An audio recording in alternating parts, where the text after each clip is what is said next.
The woman who needs no introduction. Angie Vanyo. So,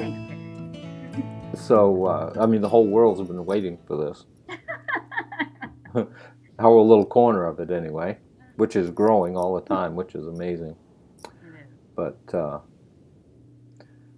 you know, you've come from such a low spot to such a leader in the community that it's really impressive what you've accomplished, and we're just starting. You're just starting. I'm just starting. So a lot of lives have been changed already because of your influence, and I couldn't be more proud of you. Thanks, Papa. You're welcome. So, yeah. Where do you want to start on your journey? I don't know. I wasn't planning on this, guys, so this is very, very impromptu. It was we were going to do it next week and just came up. So, bear with me. I've jotted down a few, and I'm hoping that I can get to remembering. Well, the memories are there, but I want to make sure and kind of hit on a little bit of everything that's gone on, because it seems like when I look back that my journey has been long, very long. It's been a lifetime. It has been a lifetime. It has. So, well, I will back up to, gosh, where do I start? Okay. Well, it's been probably, what were you going to say? What was your life like before you had the issue? Oh, good question. Because a lot of people are, you know, they're losing that connection with themselves. Right. Which I had completely. So before everything, before all of my struggles with my health, I was a very active person. I was involved in anything that I could be. I was playing volleyball, 3 times a week, maybe sometimes more. I was on a couple teams at times. I was, big into rollerblading and working out, and almost at many points too much. I was excessive in overworking out. Did you know that at the time? I think at one point in my back of my mind, yes, but it was almost like an addiction to me. Like, if I didn't have that, like, that was my thing. That was my life. Mm-hmm. So when I couldn't do it anymore, it was literally like I was suffering somebody's death. Almost like, a very, very close person, their death, because I couldn't do anything anymore at the point that I got to. So I pushed and I pushed and I pushed, and I did everything that I could to make sure that I was able to keep doing that, so to speak, which was very detrimental. I mean, I was doing things I shouldn't have, like taking pre-workouts every day to just function, and working out sometimes twice a day, and just really running my body into the ground. But did you think that you were doing something that was healthy? Yes. Yeah, because that's what we're trained to do, right? Right. Yes. But also in the back of my mind, it also did feel like I'm pushing, but I kind of would, push that to the back and push it down, because no, like I'm a fitness person. That's my love. I'm gonna keep plugging. You push through pain, and I did. I mean, I pushed and I pushed and I pushed myself into the ground is what I did. But obviously that was just one piece. That was just one very small piece of everything, because I dealt with stomach issues since I think junior high is when I can remember the most, is, starting in junior high, doctoring then, and into high school, more and more issues with stomach, and just going through all the rigmarole with doctors and this test and that test, and then just being labeled IBS because they didn't have any answers for me, and they didn't help me, really. And then into high school, then I ended up with hormone issues. So I had really hard times with my cycle. I had a lot of pain, and they just were very irregular. And of course, then they decided, let's put you on the pill to self-regulate. Okay, great. And I knew nothing then, and my parents, weren't obviously a fan of that, but I was also in so much pain and I couldn't function. I couldn't literally do anything, study or go to school. So, yeah, they thought that would help, and it helped the symptoms, which we know very well. Addressing the symptoms is not addressing the root. So, when I remember having, I think more like I was very anxious with school.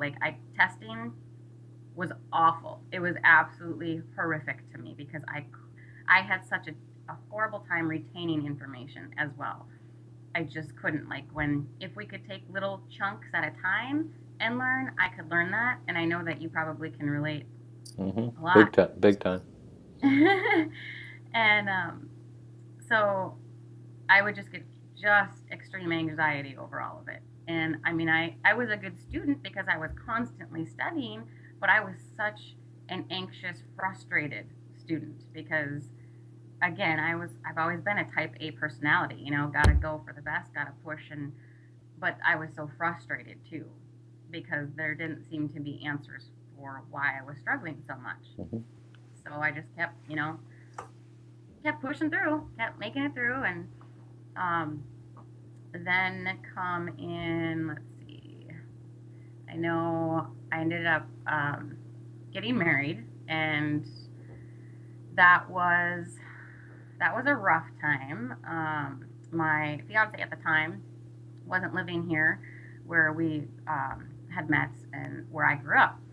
And so once we got married, I moved to where we were living, or where we were going to be living, and everything's new, everything's different, new marriage, new business, new everything, and things just weren't clicking along real great. And then I started having, or actually he started having issues with depression, and I did as well. I got into very deep depression, and then I had pretty much it was one night, and it was like a light switch, and I no longer could sleep. It was like somebody went in my head, flipped the switch, and said, no more.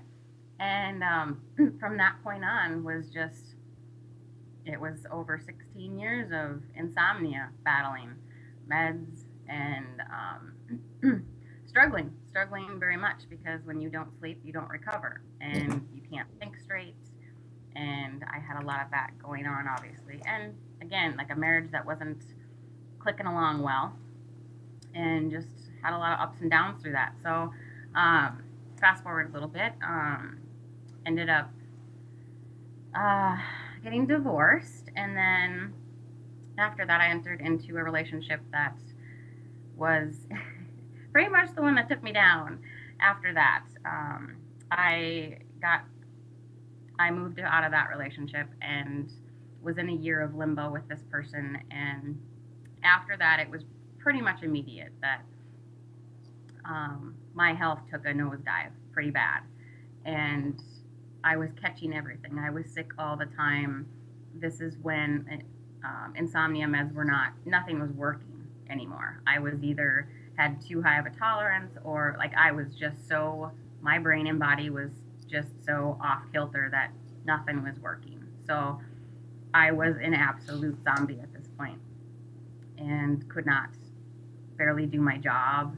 And it was very nerve-wracking because it was just me. I was having to support myself. I was having to, I had my own, I'm self-employed, so I had to run my business. And that's a very scary thing to deal with when you can't function.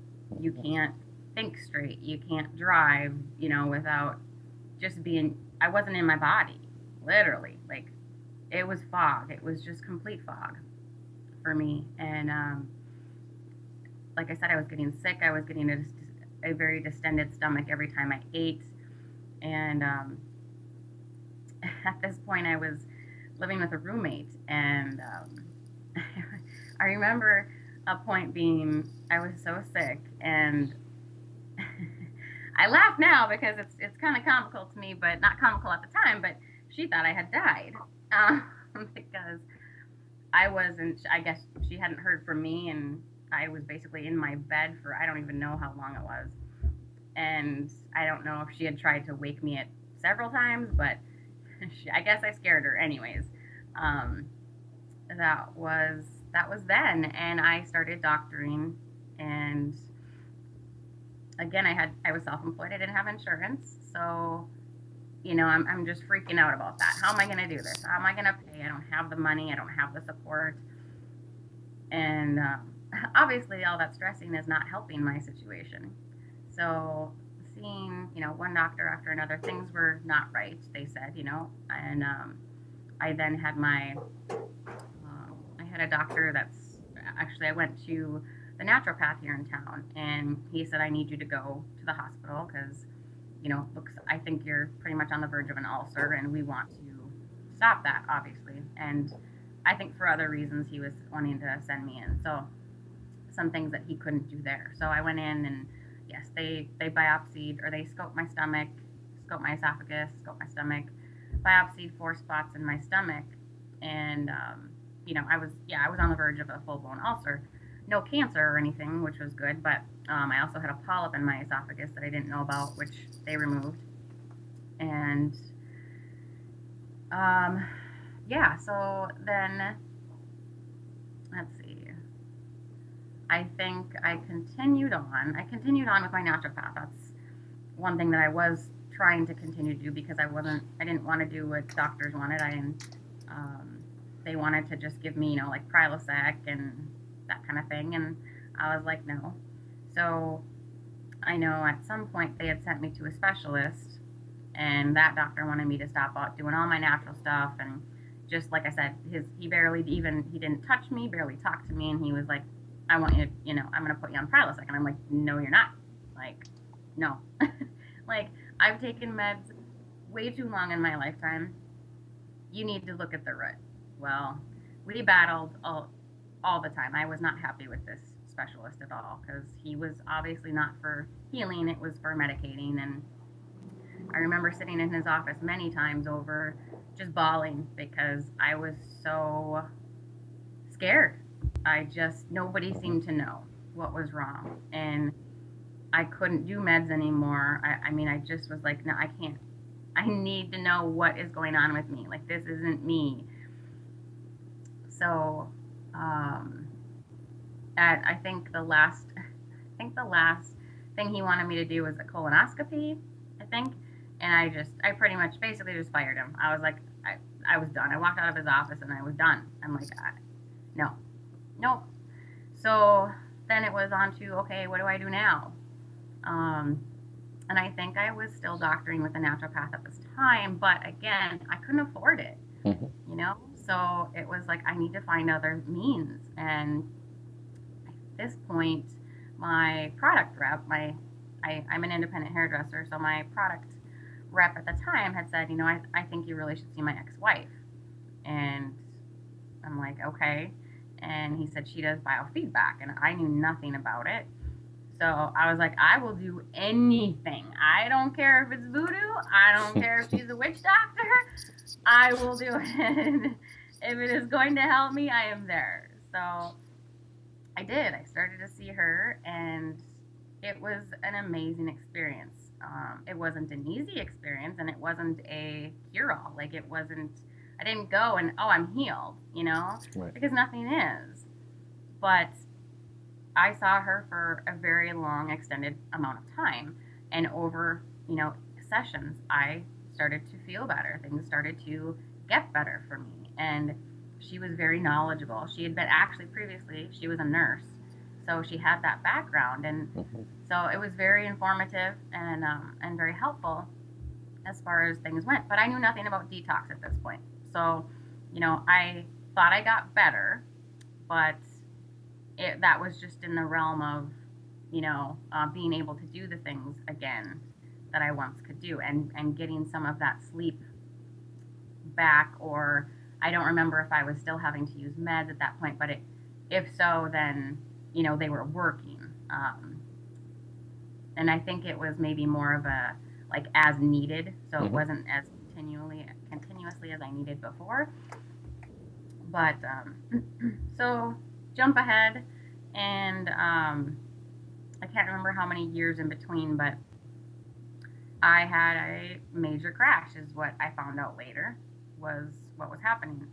Um, I became sick again. I mean, I started having the issues with the the medications again, the not sleeping again, the I was diagnosed with a mood disorder at this point because I was going from room to room to room to room in my home, and it was driving me bananas because I wasn't accomplishing anything, and I'm like, why am I like this? Like, I couldn't change it. And so I was seeing, a therapist at that point, and it was, well, we have meds for this, and it was like, oh God, I don't want to do this. But at the point that I was at, I had to. So again, meds, and were not helping me. So um, this is the point when I was like excessively pushing myself, active wise, and not knowing again what's going on and why am I feeling this way, and just the pure exhaustion. That's how I was every day, and things started to get worse. Like my balance, I remember noticing that for a long time and going, I used to have impeccable balance, and I used to have superb memory. Like could remember everything. Mhm. And I just remember looking back and going, I remember those periods where I could see like that stuff fading, and wondering why. Why is my balance like this? Like what? It wasn't like I had gained 100 pounds, and that would make the difference. Nothing had changed for me that way. So, but again, I wasn't sick enough to really look any further into that necessarily. So I kept deteriorating and deteriorating, and then I would deal with a lot of chest racing, heart racing. I remember my mom's a nurse, and so I remember when I was living with my roommate, and I was very sick at the time, that I was having these. It was just this insatiable. The chest it would just out of the blue just start racing, and I'm like, I could just be sitting there, and I didn't understand what's going on. And my mom's like, you're having panic attacks, and I'm like, but why? Like, I've never dealt with this in my life. Why? So obviously there were lots of things going wrong inside that I didn't understand. So it got to the point where I just couldn't function again. It was worse than before. I was back to doctoring, and the food was, I would eat and I would be laid out, Mhm. and I just couldn't understand what's going on. And I don't know what was the actual piece that led me to the adrenal group, but I think it was that I had just done so much looking and researching on my own, and that piece came into play, and that's where I found you, and you and Louise. So, Yeah. I think intention. Your intention was what is going on, and that pulled you into that group, and then you found me and Lewis there. yeah, yeah. Thank God, because then my life started to turn around, and Hmm. And it wasn't easy either. no, and you know that. Hmm. You know how bad things were. Hmm. The thing that sticks in my mind is when you go into the doctor and you had some tissue. Uh, they said your tissue was had a lot of scar tissue, and they were jabbing those long needles in your hips. Oh, the dry needling. Oh yeah, Oh yeah, that's fun. That's yeah. fun. Oh, It's I forgot. absolutely ridiculous on top of being not a good thing. Right. I totally forgot about that. Yeah, I'm glad you brought Yeah. that up, because I did do that for a very significant amount of time, and not understanding that you have inflammation in the body, and what's that going to do? It just can. it just gives you more inflammation on top of that. And Yes. I kept going because they were telling me, you know, I need that, and I kept having pain. And the reason that I did that was because of my pelvis issue. That's kind of what stirred things up too as well. When I was working out, I was doing very, what do you call it? Workouts that are very compressing. Like you're doing a lot of jumping, twisting, and when I was doing that, I ended up what I believe was pull the muscle, and I just tried to push through it, and things were getting worse and worse. And I was seeing chiropractors. I was trying to figure out what's going on. Well, I kept having more and more pain in my pelvis down my leg. And then I started to walk like one leg was longer than the other. And I'm just like, okay, I've never dealt with this in my life. So I saw another chiropractor who wanted to just put an insert in one of my shoes. And I was just like, I'm sorry, what? I'm sorry. I've never dealt with this. Like, what are you talking about? Yeah. No, I was very frustrated because I'm just like, oh, where does your mind go when people come in like this? How can they be trained to think that? Right. I mean, they didn't give you any painkillers when they did that dry needling. No. So it's just having a needle jammed into you and they swish it around trying to break up the tissue. That's an issue. The tissue issue. It's insane. It is. And actually they had sent me this, I did dry needling for a period of time with a gal, and then I was seeing a different PT at a different point in time because I was having such low back issues. The pain was ridiculous, and still having pelvis issues. So they had sent me to PT. I worked with them like 2 to 3 times a week. And then he sent me to his dry needling guy. And I just said, you know, I've had it done before. Like, how is this going to be different? And he's like, I want you to go see him. Well, I never saw that guy again because I went to him once and he did, although he told me, you know, like, he goes, I've not seen this. He goes, your whole muscle sheath from what it was like my glute to my I don't even remember what he said, but and how long was the needle? Oh, they're not short. They're not short. I don't know how long they were. I didn't want to know because I don't like needles. Yeah. So, but I warned him. I said, you know, I deal with adrenal fatigue. You gotta be gentle. He was not gentle at all, and he threw me into a major crash. Like I was crying, I was sweating. I left there, I could barely walk, and I sat in my car and just bawled. And I got home. It was like a month of crashing. So, not a fun experience, and not that what he was going to do wouldn't have helped somebody, but when somebody comes in and says, hey, like, I've got this issue, you need to be careful, and they just whatever, you know, and I just wanted to go back and wring his neck. Sure. Like, what's wrong with you? So, yeah, that was a dry needling experience with the needles. That's where I started to learn a whole lot more, you know, about what's going on with me, and that all the things that I was going through were connecting. Yeah. And me wondering why doctors hadn't connected all these things, because I was also very incorrectly diagnosed with my thyroid for a very, very, very long time. It's because they don't know. Right. They're more than glad to give you another test. Yes. Oh, yes. Yes. They're completely happy. You know, I remember doing these expensive tests, and they would tell me, well, this one thing is abnormal, but we don't know why. So we're going to do this test. And then I get, well, there's one piece in here, and I'm like, these are like $20,000 tests, like, or machines. How are these super expensive, fabulous machines not telling you what you need after one shot? You know, and I'm just like, done. I can't do this. I'm not giving you any more money to just, you know, take. Right. So, to run a test. To run a test. That has no conclusion. Right. And the whole thing is, the body is so simple, you don't even need to test. That's just it. Yep. You know, they're out of balance, period. Out of balance. That's you exactly know. it. But I remember I could have written alkalize your body with live life-giving liquids and copied and pasted that. We would be sometimes communicating back and forth for 2 or 3 hours. Yes.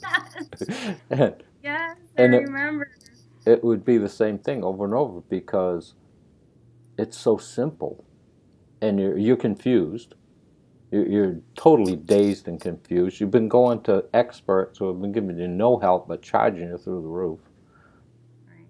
And to break through that barrier, that's one of our most important things as guides, is having the patience to get the message through simply and easily, because it's not easy for the mind to take something that's very simple and go, that can't be it. I mean, fruits, berries, melons, and vegetables.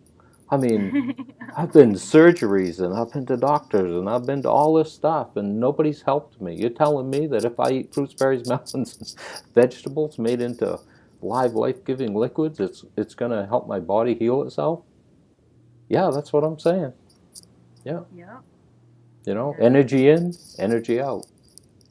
exactly. Dead, lifeless foods in, you're going to get nothing out of it. You can't do it. Exactly. So, and that's a good point too, Gary, because I had done every diet possible, imaginable. Like my life, of course, with working out and whatnot, Mm-hmm. was the clean eating, was the proteins all the time, every meal, every snack, protein shakes, chicken. I loaded my body full of proteins, and I Mm-hmm. killed my kidneys. Mm-hmm. Not just from medications, but from foods that I Mm-hmm. didn't understand. Like when you're in that workout world, that's what's known. That's what you're supposed to do. And I thought I'm building great muscle doing this. I'm building a great body doing this. And on the outside, you know, I was, or Right. I thought that I was, I was fit but not on the inside. And I finally learned that. And I mean, my way of thinking is a complete 180 from what I knew before. So I get it. Like with people who are look at this and go, that's nuts. Like that doesn't make any sense. Well, yeah, it doesn't when you're in that old mindset. Mm-hmm. But when you understand what the body needs, what it thrives on, how it's meant to detox, then it makes sense. And I I did what I've tried everything. Like I didn't just listen to people and go, oh well, it worked for them, but it's not going to work for me. Like I literally did it because I'm like, I need to see, I need to know. I did blood type diet. I did, the what's the one where you eat very very bland. It was like rice and tasteless stuff. It's something that they pretty much recommend for people who've got gut issues. It's very very bland eating. I did that and never felt any better. No. I didn't feel better until I started to give my body a break, and that came when I understood about juicing and when I understood about fasting and allowing that, like my body at the time that I was so chronic that my body couldn't even work on, it could barely work on healing. Mm-hmm. So it had nothing to work on digestion. And that was why my stomach was as bad as it was, and why I ended up with about 4 foods that I could eat for only a very long time. And I remember our conversations on that, and me just coming to you and crying because it was like everything I ate I hurt, and I didn't know why, and it was like I don't want to eat. And I wish that I would have known back then more about giving your body a break, more about that your body does know what it's telling you. You just got to listen. But here I was also in the mindset of I have to have this amount of calories every day. I have to. Yeah. Well, why? Like, Yeah. why does that make this any much sense? protein and you're actually just slowing your body down. And that's exactly what it was showing me. Mm-hmm. I just couldn't see it at the time. So, yeah. When people, ask me or clients ask me, well, I need to have this amount of calories. Why? Like, why do you feel that you need that? We've been trained. We've been very well trained to think we need this. Well, I'm telling you, our bodies are telling us differently. and we just need to Yes. listen. So, when you look at the system that's telling us that we need all these calories and these proteins and all this stuff, they're the ones making the money off of what we're buying. So it's a financial thing. It's not about health. It's about money over people. And that's the hardest thing to help people see and understand as we're helping, because we can't do the work. You did the work. I was just a guide. Yeah, but I And I wouldn't have had anything if I hadn't had a guide. well, that's true. That's true. But you can guide people that end up not doing anything. But Completely. as your energy increases, so did your mental capability and your understanding increased. And look at the difference from where you was to where you are now, and what you see when you. I mean, we can see, feel, and understand when people talk. We go right to the area of the body that's having the issue. Right. I mean, we're talking about your menstrual cycle. That's pituitary, thyroid, and not sleeping is the pineal gland. Your pineal gland was like, okay, that's it. Until you pay attention, you are not sleeping. Which is doing the complete opposite. Let me sleep. Yes. Because the Exactly. body was confused. The more confused your mind is, the more confused your body is.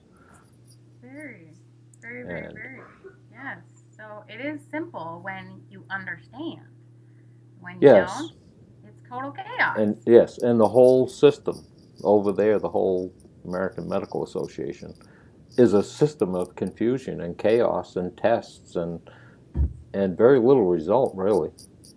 Right. They suppress everything, and we are stringents. We pull the things out of the body, and well, we don't. The liquids do, and the live foods. But yeah, it's giving your internal body a rest, and that's where our power is. But so then you found Lewis and I on the adrenal fatigue. Mm-hmm. Yes. And then what? And then what?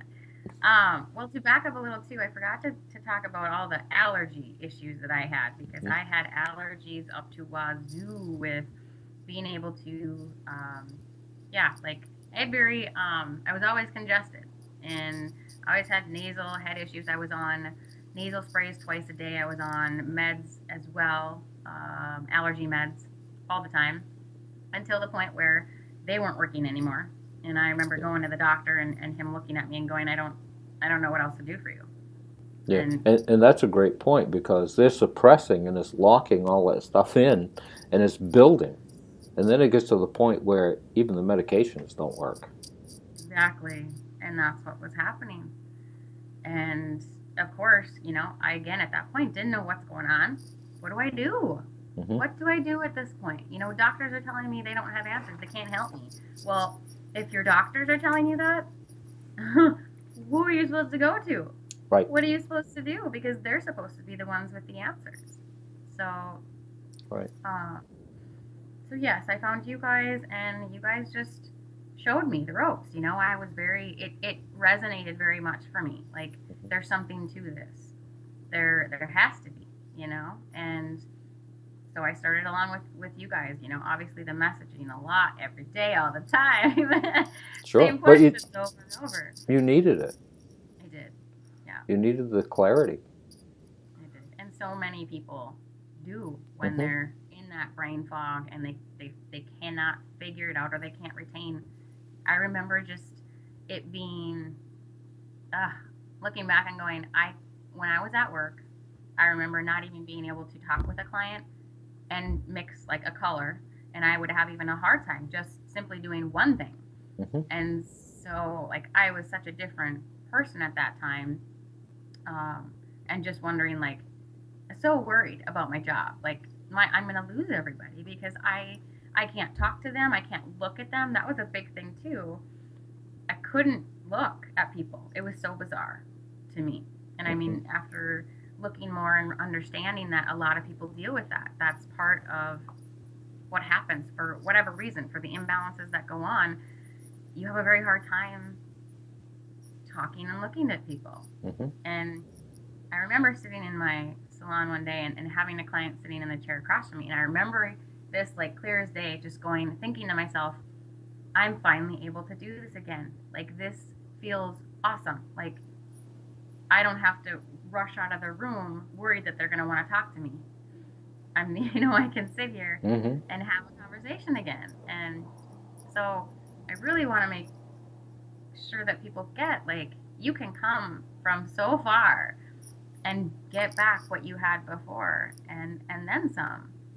Obviously I'm still working on some things, but it is more than diet. It is more than herbs. It's Mm-hmm. addressing the whole entire body. It's mental, physical, spiritual, emotional. Absolutely. And I was just talking with a client the other day that,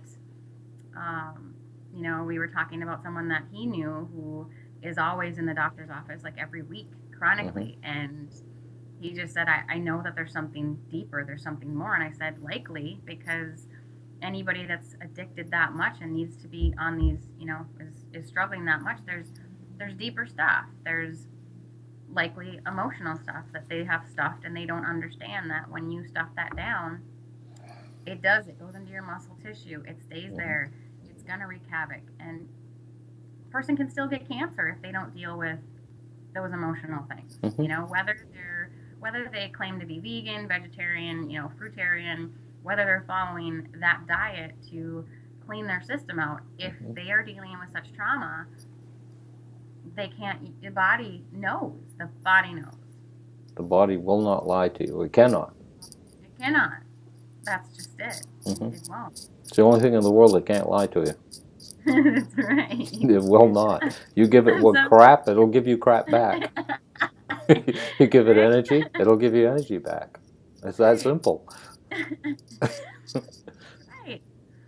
So, so we fast forward a little bit to you and I Mm-hmm. teaming up and doing our live food detox. And, that was something that I had asked, people just in general, just on my personal page, just wondering who wanted to know about detox.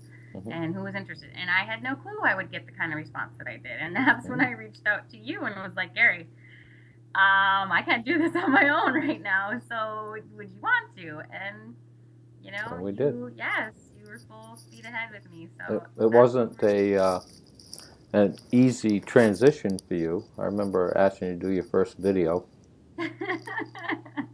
Quite a bit different than being right here, right now, in this moment.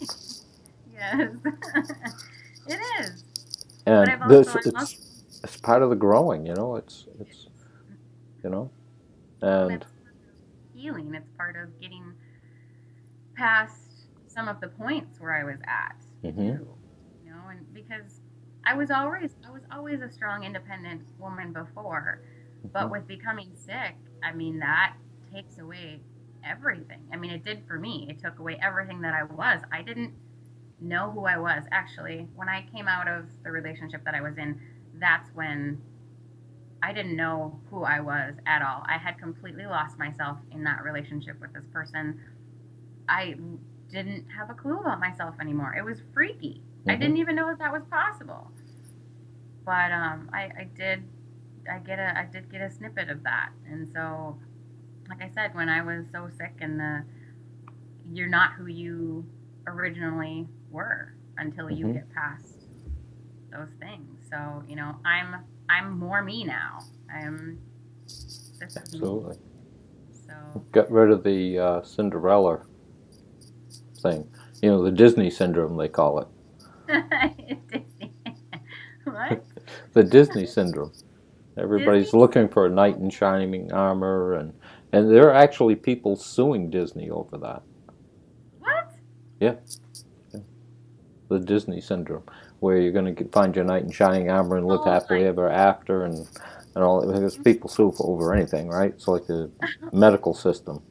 I want to sue somebody. You know anybody? No. You have a Rolodex? And it's crazy, but that's the way it is, and we have to learn to protect ourselves. And the more in tune we get with our body, the more difficult it is to pull us off center. We know what works for our bodies. And our internal chemistry is like a fingerprint. And what works for this person may not work for you. So you try it for a while, and if it isn't working, you move to something else. We have to be the explorers. Every great company out there, whether you want to call them great or not great, they're explorers. And they try something. If it doesn't work, they shift. When we try something that doesn't work, we seem to hang with it because somebody said it would work, and we have to let go of that mentality. And that's exactly what you did. You let go of that mentality and you worked your way through it. And did you have any detox struggles along the way? Oh, God. Yeah, of course you know that. Yes. The issues with skin. I dealt with skin issues all of my life. That's another thing I did forget, which I don't know how I could forget that, because that was an everyday thing. I actually got put on Accutane, which is when they can't help you with anything else. That's their end all. And that's kind of like the known cure thing. Yeah, right. Cure. Oh, ugly. I remember my dad fighting so bad about that one because they wanted you to do pregnancy tests. And I mean, I was like, I don't know, 16, 17. I mean, I wasn't having sex. And he was just so angry about it. And I almost wish that he could have pressed on with that. But I know that where I was just so struggling with it. It was like, I just need something. And, whatever. They want to do tests, let them test me, because obviously it was that toxic to a baby if you were pregnant, which should tell you something. Like, if it's that toxic to a baby, then why are we putting that in our bodies? So, and that did nothing. I mean, it did its thing. It ran its course, and I ended up with skin issues after that still. And those progressed into, I ended up with issues on my legs. It was year after year after year. I looked like I had been attacked by bees. I mean, that's how bad these were on my legs, and it was embarrassing. I mean, I used to play volleyball outside, and it was like I couldn't wear shorts. What do I wear? And just very embarrassing and frustrating because I didn't know what was going on. Why is this happening? And of course, all the dermatologists were giving me creams and salves and this and that, and giving me labels that I didn't even know what it was, and didn't make any sense. Steroid creams. Yes. It's crazy. It's crazy. Yeah, so clearly had loaded my body full of lovely steroids and benzos and not good stuff. So I had a very toxic system. And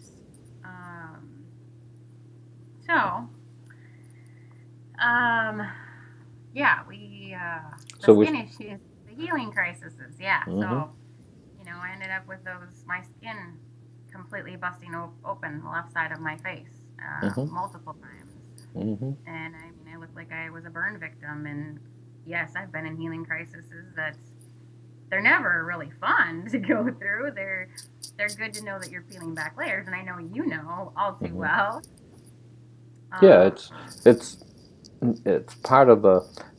At first, they're scary. Then it's like, I have to put up with this, and then we kind of not look forward to it, but we understand it to the point that, okay, as soon as I get rid of this layer, then that's one I don't have to deal with. Right. But there's going to be another one.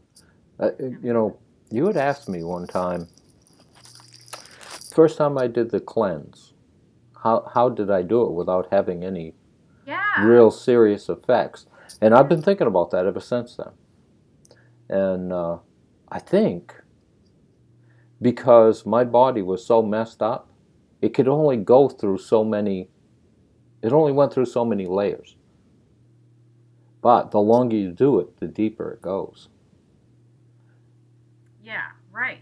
Okay? So I just got rid of a layer that was just kind of laying there, right? And even though my eyes shifted and I had all these miraculous things and the first time I did the cleanse, I had no clue what I was doing. I just heard about it and said, hey, that sounds like a great idea. I'll do that for 10 days. And I did. And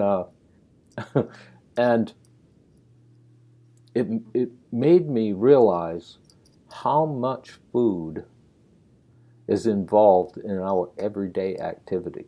You can't do anything without food being involved. Right. And like Holidays. office parties and things, I mean, it's all cookies and cakes, and there's really no good food there. And we're just shoving this stuff down and drinking alcohol and doing all this stuff. And I don't care what people eat or what they do. That's not the issue. My issue is when you run out of things and you're sick, then it's time for cleaning. Right. And what was your trying to think back now, because you're making a lot of soups. Soups? Yeah, you were making soups, I think, when we first started. Oh, bone broth? Maybe? Yeah, it might have been bone broth, and I think you were having steamed veggies, and Maybe. I think because I was. you were still in the mindset that you needed to eat. Yes. Oh yeah. Yeah. And it takes a while for all that stuff to dissolve and realize, that solid food you're eating, your body's turning that into a liquid. Right. So why eat solid food and turn it into a liquid when you can just drink a liquid? Right. Right. And that's where that process needed to get for me was why I understood why it was exhausting me now, because it was taking every amount of energy my body had, which it didn't have, to break this stuff down just to get it to what I needed, the amino acids that I needed to help my body. So, and I mean, I had such malabsorption issues. I wasn't absorbing things anyway. Like when I went to biofeedback, I would go and she would tell me, she's like, "Are you eating any protein at all?" And I'm like, "All the time." And she goes, it shows that you're not at all. Like you're not. And I'm like, that's when things were clicking. Like I'm not absorbing anything.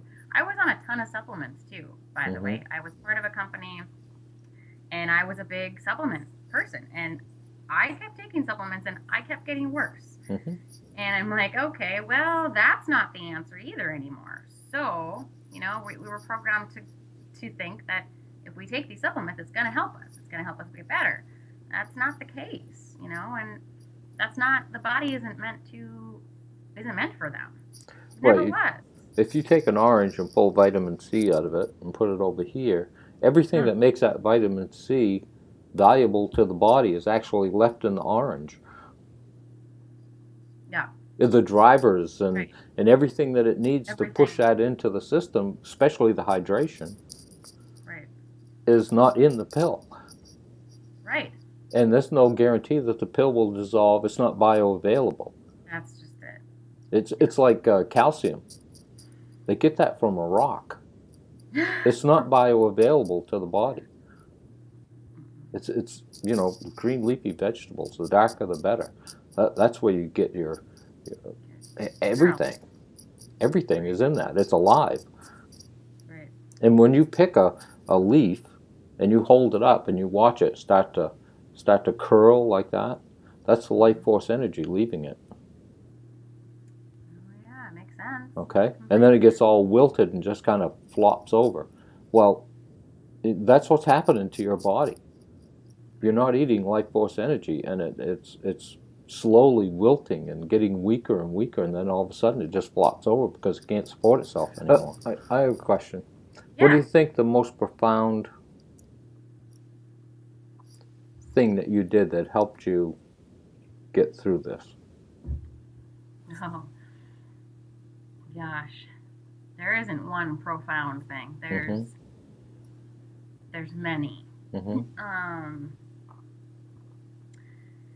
Yeah, it's just like in healing, there isn't one thing that you can do to make it all better. It was me looking at multiple things, knowing that all of these things, the herbs, the, doing saunas, understanding movement, that the body needed to be moving, also addressing emotions, a big piece. That's probably one of the bigger pieces, is understanding how toxic my emotions were for me. things that I have pushed down, things that I haven't dealt with.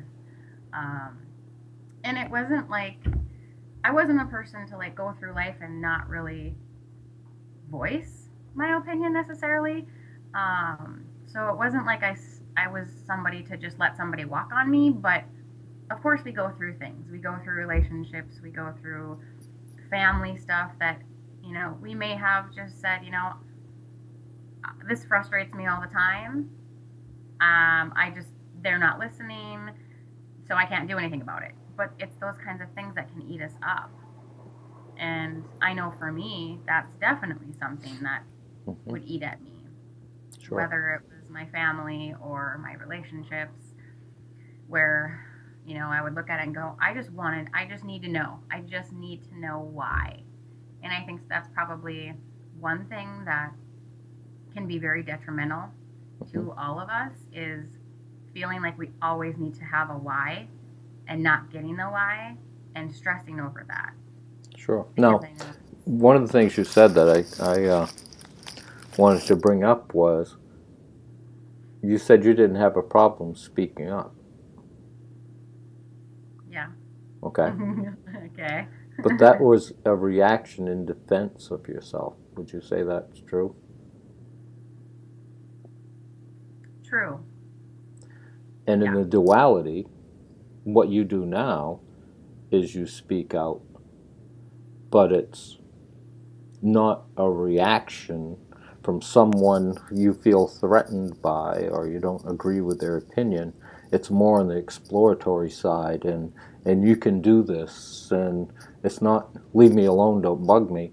It's inviting in. You know, the voice you had was the wall. Yeah.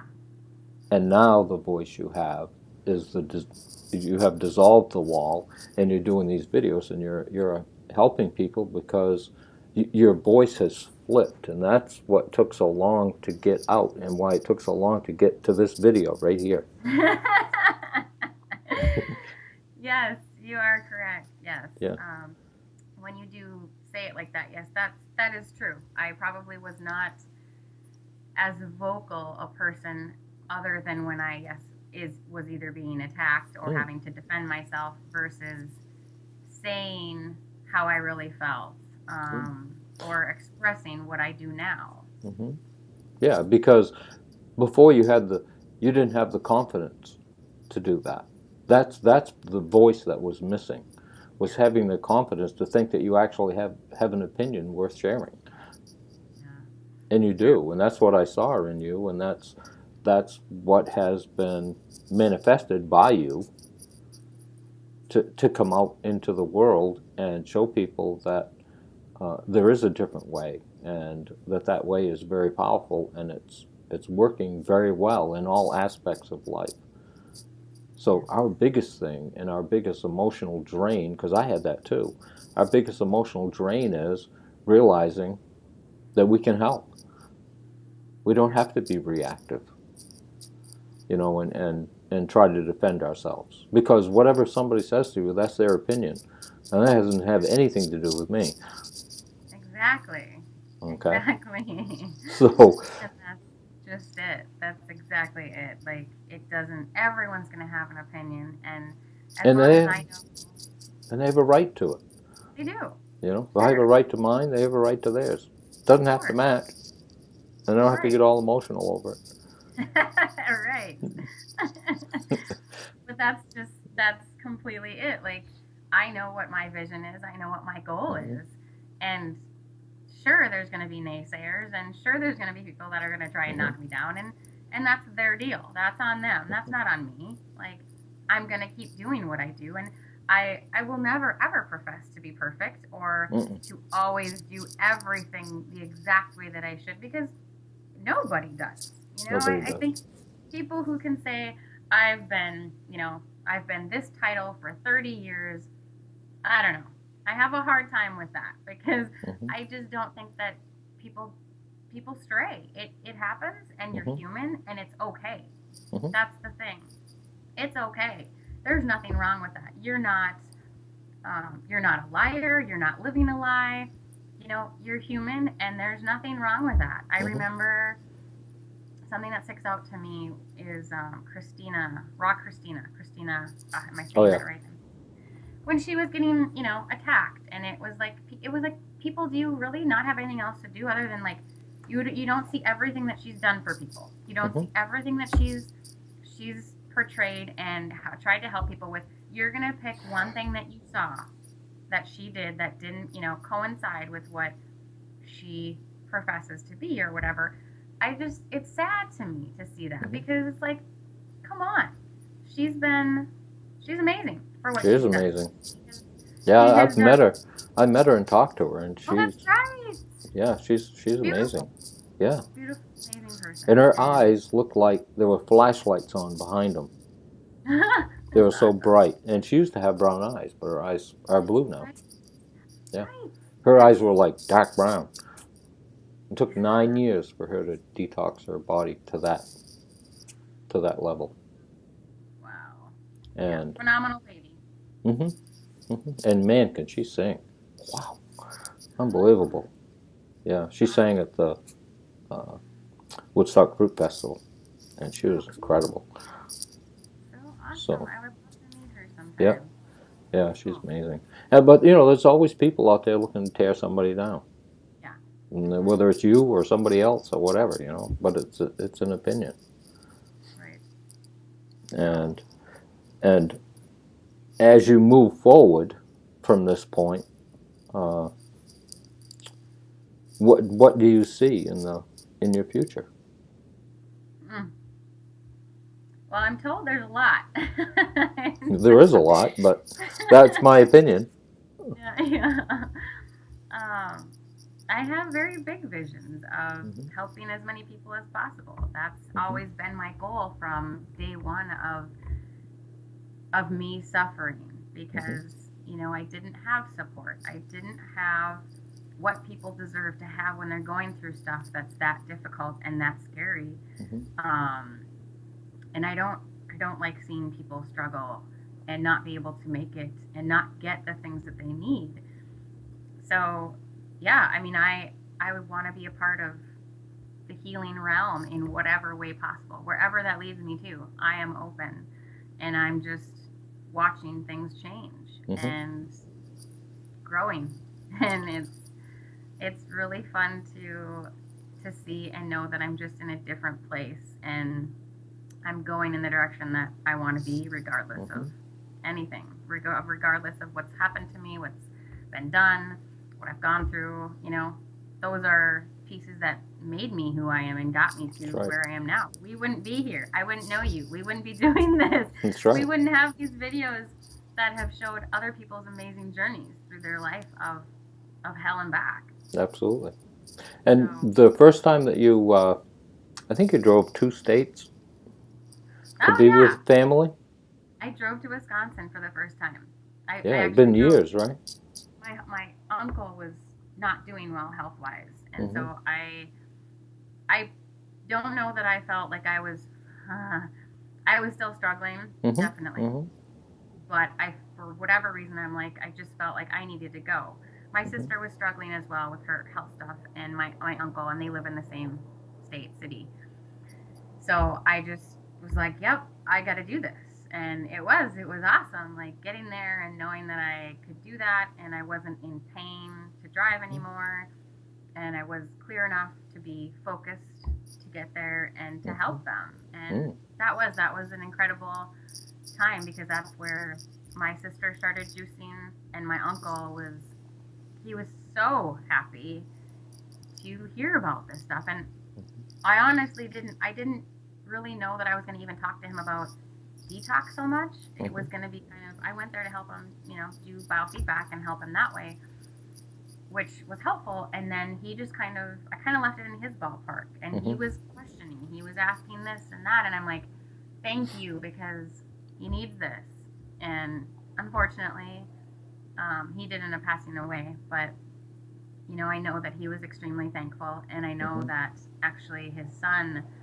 I remember going to his funeral, and his son isn't healthy, and he's very overweight. And at that point, he had had an accident, and he couldn't he basically could barely walk. He was with a cane. And, I remember hugging him and just going, I'm sorry that I couldn't do more. And he just said, no, my dad was so thankful for that trip that you came, he said. And so actually after that, my cousin was sitting down with me, and he was then asking me, what can I do? I want to change things. And I was like, oh, because I thought I wanted to talk to him while I was there because I was concerned about his health. And I'm like, I don't want to see him. He's so young. I don't want to see him lose his life. He's got a son. He's got a wife. But again, it's his father's funeral. Like, you can't this isn't exactly the most appropriate time. So it was really great that he came out and reached out to me and wanted to know information. And, he's followed me, and he has made changes. I know that he's lost weight. And so it's just little pieces, little nuggets that, if we can throw it out there and have, people that want it will come. And, that's probably one piece that it's hard to wrap your head around that sometimes. You're like, you want to get to everybody. You want to almost drive it into them at times, but then it's realizing that, look, not everybody wants that. Not everybody is ready. And in time, it'll come. Yes, and not everybody wants to work with me. I'm okay with that. There's 7 billion people. It's far more than enough, Right. And as the American diet is going around the world, the dis-ease is following it. And if that's not proof, I don't know what is. Right. But it's been a pretty remarkable journey, and I think back on my mom, my dad, and my sister, and when they all passed, and the literal, to me, torture that they went through, pain and suffering and chemicals and nobody can predict when you're going to die. I don't care who you are. No, exactly. Nobody can. And anybody who gives you a prediction, run. Because they have no idea what they're talking about. There's 2 ways. Either they're controlling it and they're going to end it, or they're going to prove themselves out to be a liar because people live far beyond whatever they predicted. Well, we just talked with Jerome. Yeah. Just the other day, and he was given 48 hours and a week, twice. I mean, 2 different times. He's alive. He's functioning. He's proving them wrong. Sure. So, because they don't know. No, They can't know.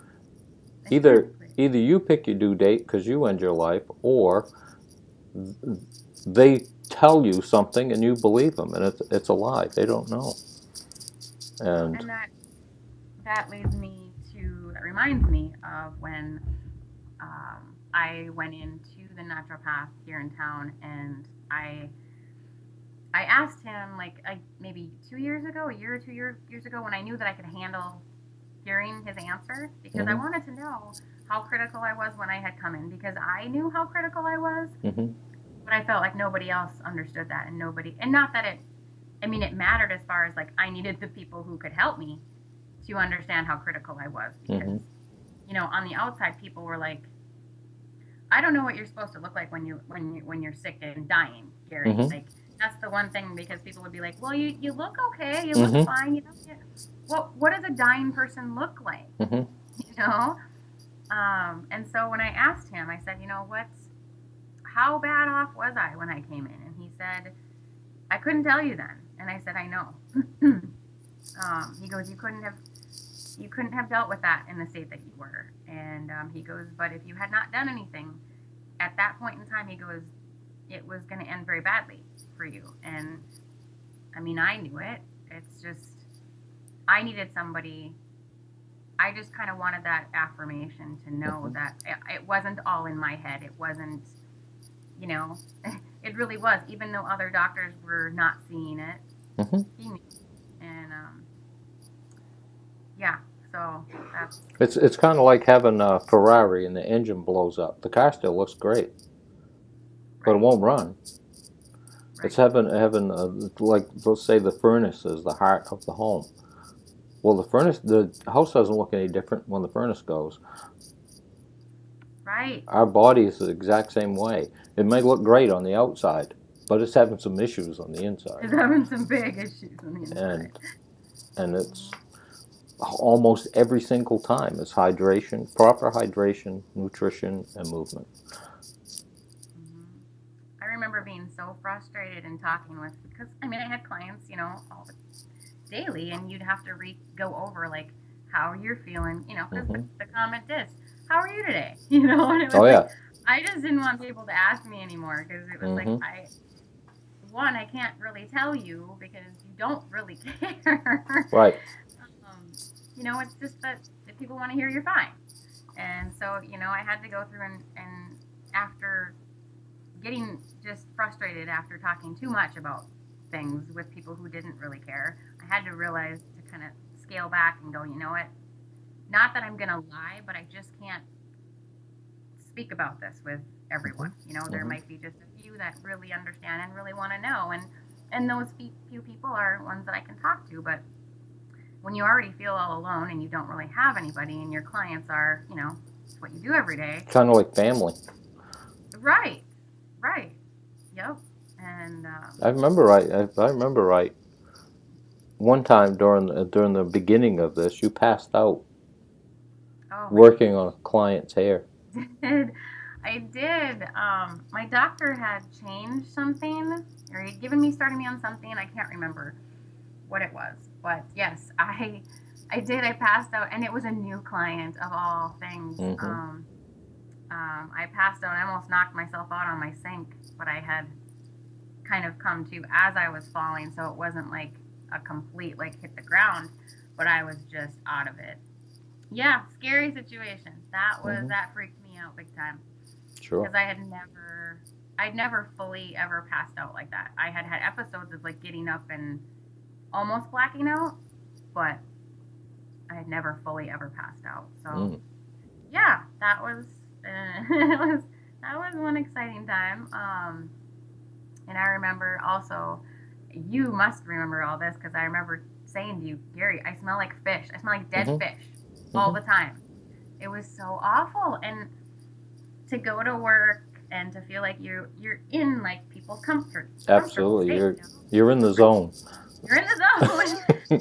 And I just remember every day just going to work so stressed out because I'm like, I reek of dead fish. And I would ask, you know, friends or people that I knew close enough that I felt comfortable, like, do you smell this?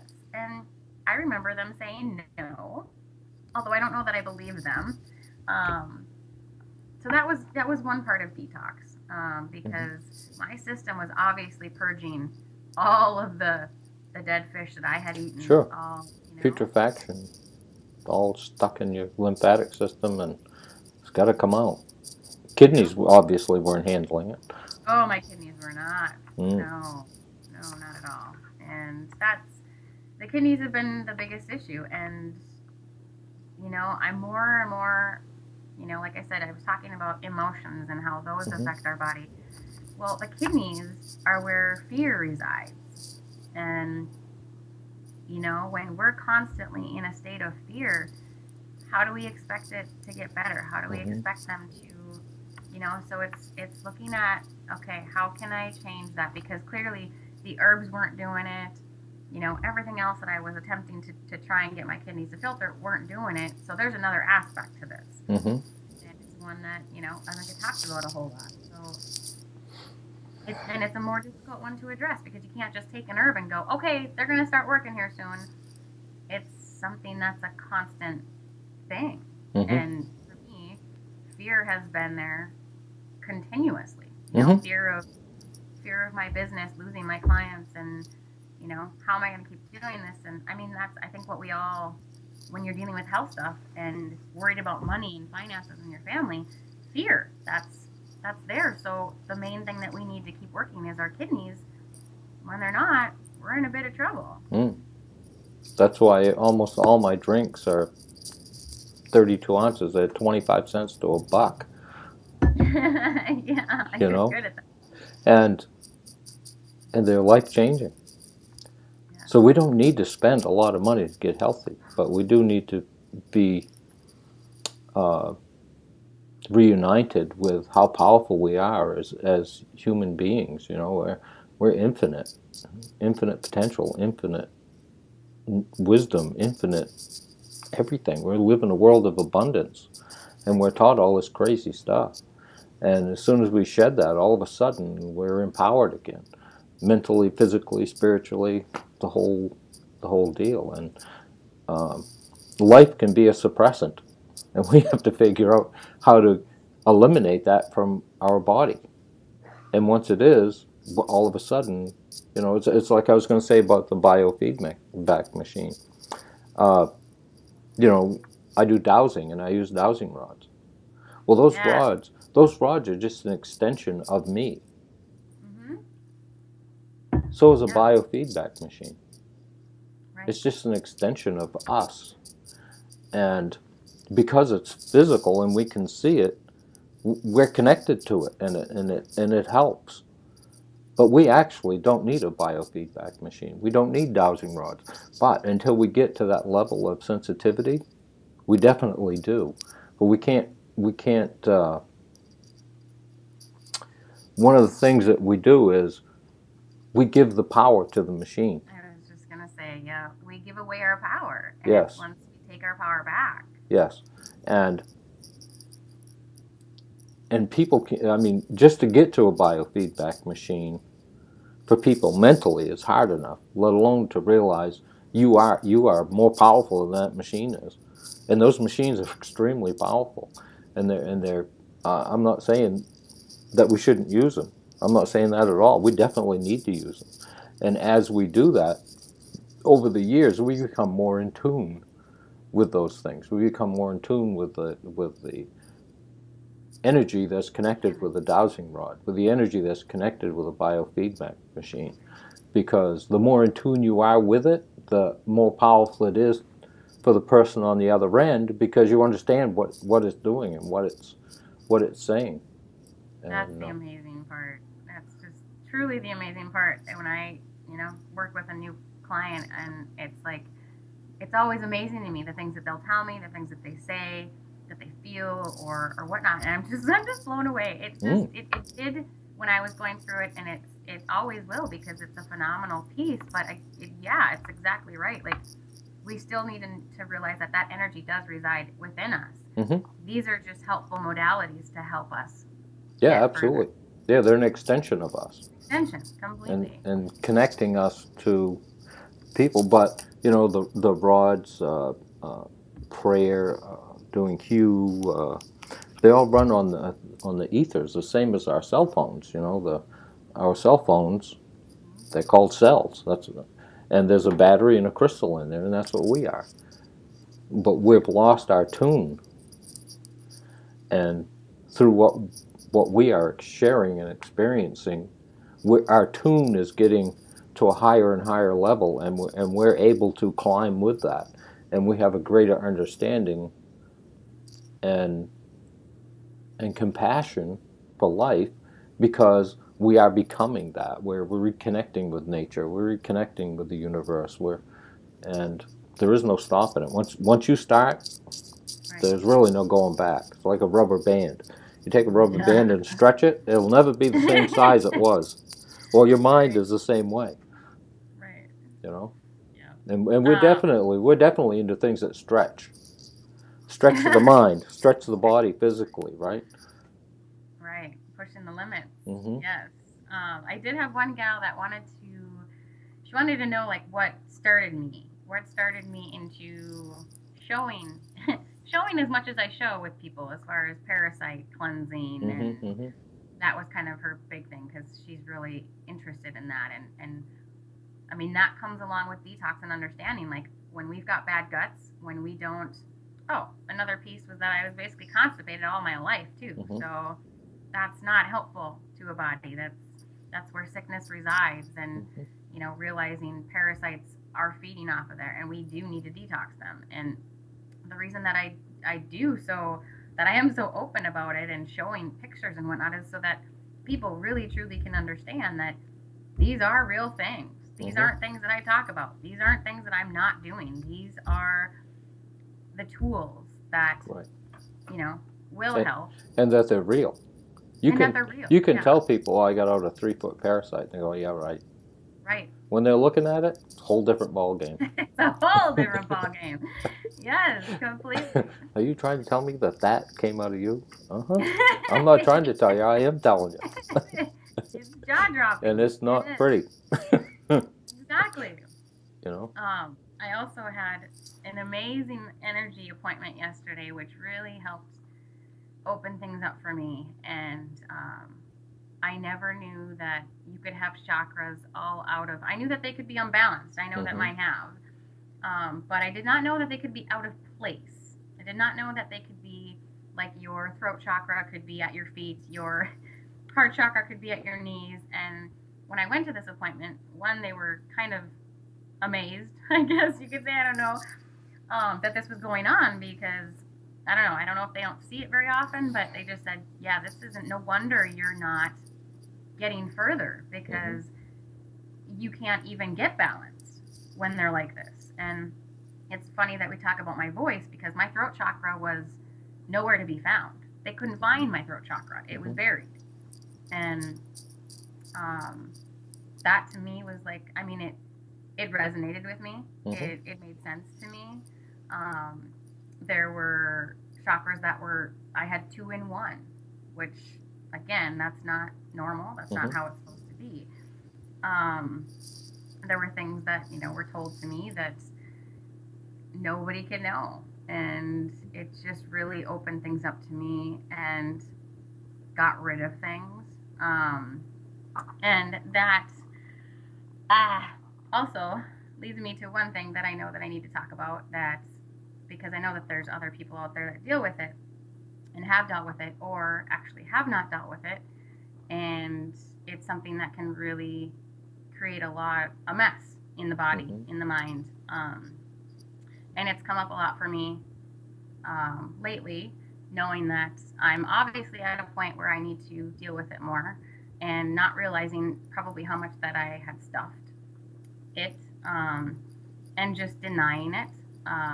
But I had been drugged and I had been raped, and so that is something that I know that if you do not deal with and you do not talk about, it can just kill you. There were things that when I was going through what's called myofascial release, there was something I was doing with my leg that I had never noticed before up until the past couple of months. And, I brought that up, and, she said, we don't always have answers for things. And that's true, but I think in my mind, I did know. So it was just a matter of kind of putting pieces together for me and realizing that that's something that was really affecting me, but I didn't want to deal with it, didn't want to believe that it happened to me. And in reality, it did. And, there was some trauma that came from it. And obviously there was more internally that I was not dealing with. So I just want others out there to know that, there's so many things that you can do to help get this out and not sit with it, because, finding somebody that you can talk to, a very good counselor. I would have never made it through all of my health stuff if I had not had my amazing counselor. Like, she was my rock. She's great. I have not addressed this yet, although with her. So that's something that I'm still going to go through, and I need to go through. So could be why your chakras are all out of place. Could be. Yeah. Again, there was, traumas physically, and that just affects the body on every level. So could be why they can't find your voice chakra too.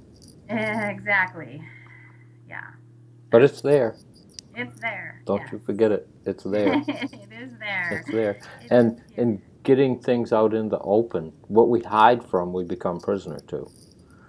And getting it out in the open like this right here is massive in the healing. When I listen to you talk now, You're completely different than when I first met you. Yes, I am. And you're stronger, you're clearer, you're more insightful, you're less emotional. Yes, I was an emotional basket case.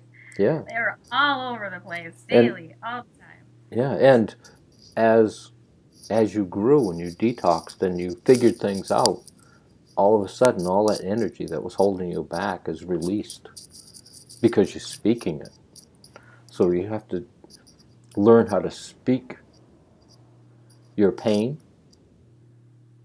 especially to people that actually can understand and help. Because there'll be people that that'll just shove it off because they're hiding from their own pain. And talking about it might actually bring their pain out. Right. And they're afraid that their world will end if they talk about it. And the opposite is true. You'll be released from it once you put it out there.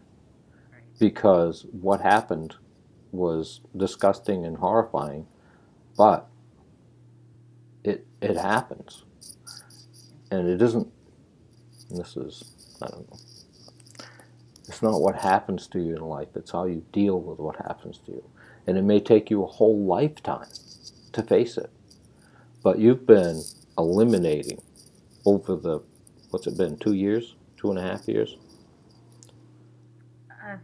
Since what? Since beginning? Yeah. Everything? No. No, you and me. It's been about 2.5 you and years, me? I think. Oh no, longer than that, Gary. Has it?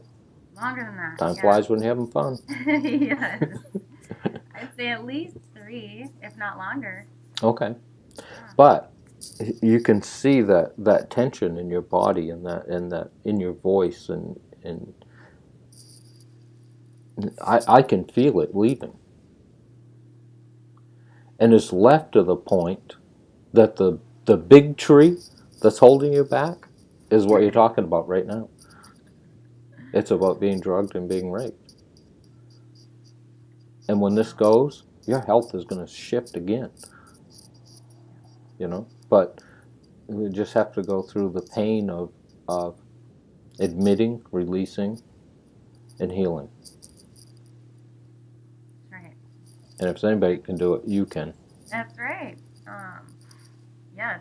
And I do want others to know that, there's many different avenues to use as far as journaling this stuff. Again, counseling, finding somebody that you utterly trust to get it out, because and really looking within yourself and going, okay, have I gotten rid of this? Because I know that some people have said, I thought I dealt with that, and it's like, well, if you're still really, if you're still emotional about it, if it makes you angry, if it makes you upset, like, you might want to relook at addressing it and really digging into yourself and letting it out. And again, like, crying is a huge release. Yeah. It's a huge release, and I know a lot of people think that it either makes you small or it makes you weak, and it doesn't. It's a huge thing to let go of, because we have been so strong, we have been so protective, and we need to just let it go. I remember Val sitting here in the chair beside us here and beside me, and she was kind of half asleep, and she sat up real quick and goes, "Wow, that's profound." What? She goes, "It's really profound." I said, "Well, let's get a pen and write it down so we don't forget it."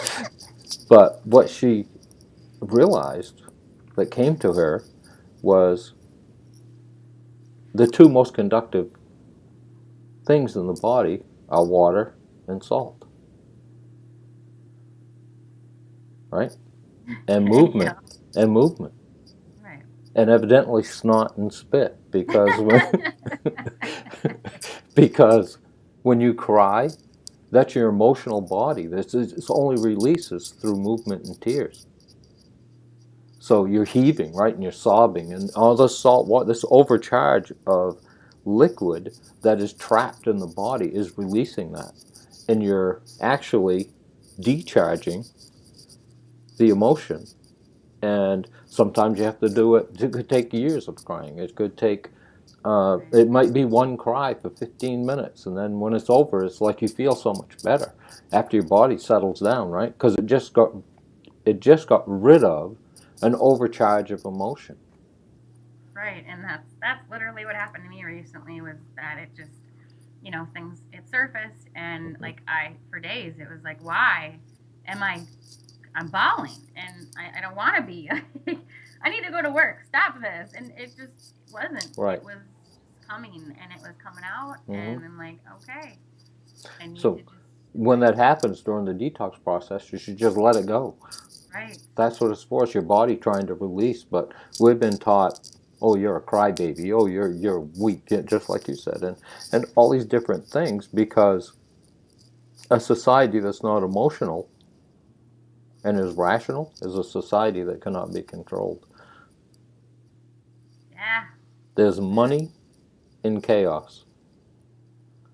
And what we're going through right now in our universe, and why our avenue of health is growing so fast, that from chaos comes clarity. Yeah. And you were in a great state of chaos. So was I. And as we grew and we started getting in touch with the right people, all of a sudden clarity started to come in. Yep. And we know our truth. And we can sit on our truth. Exactly. And nobody can shake us from that. That is a society that they don't want in the world. Exactly. Okay? And there are a lot of us out there. And it's growing exponentially all over the world.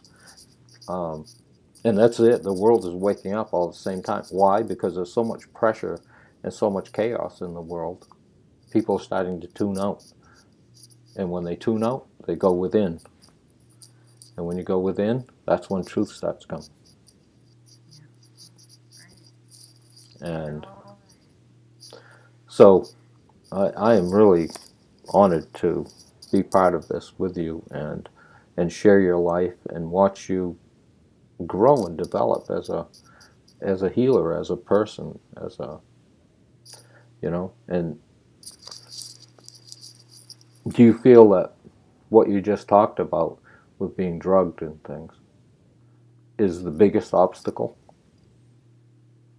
that you've faced?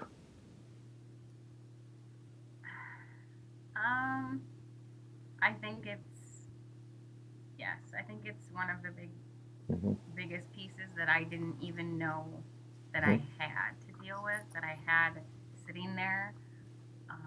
And like I said, it was just more recently again where it was just like hitting me hard and like kind of like, wake up, like you're not done with this. And yeah, I think it has a lot to do with a lot of things that went on with my health that I didn't even correlate. It didn't register for me until now.